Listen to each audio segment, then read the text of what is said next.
భయ్యా నువ్వు ఎవరి దగ్గరైనా జాబ్ చేస్తే నువ్వు ఇంటికి పోవాలంటే తడుచుకుంటైనా పోవాలి, ఎందుకంటే రేపు మార్నింగ్ రావాలి కదా డ్యూటీకి. హాయ్ ఫ్రెండ్స్, జాబ్ చేస్తూ ఒక ఓన్ బ్రాండ్ అయితే బిల్డ్ చేస్తున్నా. విత్ ఇన్ 30 days లో ఆఫ్ డే 3 మన బ్రాండ్ నేమ్ వచ్చేసి ఫైనల్ స్ట్రైక్. మన బ్రాండ్ కేటగిరీ వచ్చేసి mobile accessories and clothing brand ని బిల్డ్ చేస్తున్నాం. ఇక మార్నింగ్ రెడీ అయ్యి ఇంటి దగ్గర నుంచి డ్యూటీకి అయితే పోతున్నాం. బండి అయితే స్టార్ట్ అయితే చేసుకున్నా. ఈ రోజు అయితే మన బ్రాండ్ కి అయితే ట్రేడ్ మార్క్ అయితే అప్లై చేయాలి. ఇక నేను పోతున్న దారిలో మా సార్ అయితే కాల్ చేసిండు. వేరే స్టోర్ లో ఆ పర్సన్ అయితే రాలేదు, నువ్వు ఒక రోజు అయితే ఆ స్టోర్ కి అయితే పో అని చెప్పిండు.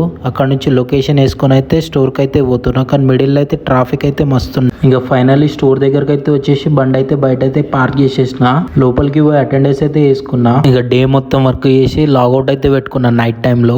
ఇంటికి అయితే పోవాలి, కానీ వర్షం అయితే చాలా పడుతుంది, తడుచుకుంటానే పోవాలి ఇంటికి. ఈ రోజు ఫైనల్లీ బండి అయితే స్టార్ట్ చేసి స్టోర్ దగ్గర నుంచి అయితే స్టార్ట్ అయినా. కానీ వర్షం అయితే చాలా పడుతుంది. మనమైతే ఈ రోజు అయితే ట్రేడ్ మార్క్ అయితే చేద్దాం అనుకున్నాం మన బ్రాండ్ కి. ఇంటికి పోయినాక మన బ్రాండ్ కి అయితే ట్రేడ్ మార్క్ అయితే చేద్దాం. ఫైనల్లీ మొత్తం తడిసిపోయి ఇంటికి అయితే వచ్చేసిన. ఇక వచ్చేసినాక మన బ్రాండ్ కి అయితే ఎవరైనా మన పేరు మీద ట్రేడ్ మార్క్ ఎవరైనా రిజిస్టర్ చేశారని అదైతే చెక్ చేసుకున్నా, కానీ ఎవరైతే చేసుకోలేదు.